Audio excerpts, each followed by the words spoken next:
তেজপাতা দিয়ে দুর্গা প্রতিমা বানালেন সোনারপুরের যুবক জয়মাল্য মণ্ডল। এক চলার প্রতিমায় একই সাথে রয়েছে লক্ষ্মী, গণেশ ও কার্তিক ও সরস্বতী। অসুরও বানানো হয়েছে তেজপাতা দিয়েই। তেজপাতার তৈরি এই প্রতিমা পাড়ার মণ্ডপে পুজো করা হবে।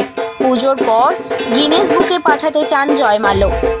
আমি এই ঠাকুরটি বানানোর অনুপ্রেরণা পেয়েছি মূলত আগের কয়েক বছর আমি মাটির দুর্গা ঠাকুর বানিয়েছিলাম। তো তখন সবাই পার্শ্ববর্তী পাড়ার লোকরা সবাই বলেছিল যে খুব ভালো লেগেছে, তো পরের বছর আবার বানাবি তো।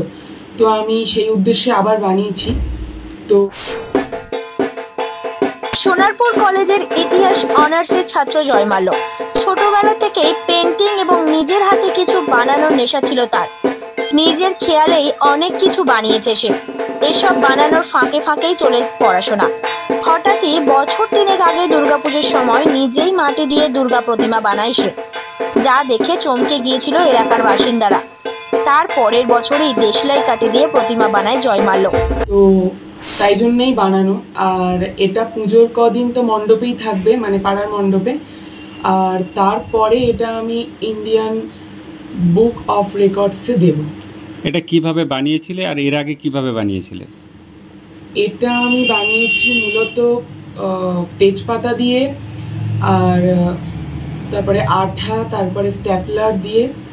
আর এর আগে আমি 2023-এ বানিয়েছিলাম দেশলাই কাঠির দুর্গা ঠাকুর।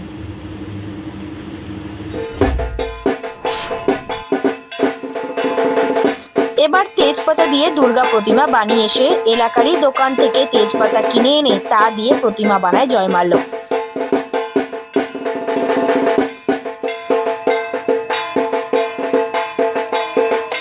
প্রতি বছরের মতো এই বছরেও জয়মাল্যর তৈরি এই প্রতিমায় পাড়ার ক্লাবে পুজো করা হবে। মৃন্ময় নস্করের রিপোর্ট, জেলার বার্তা।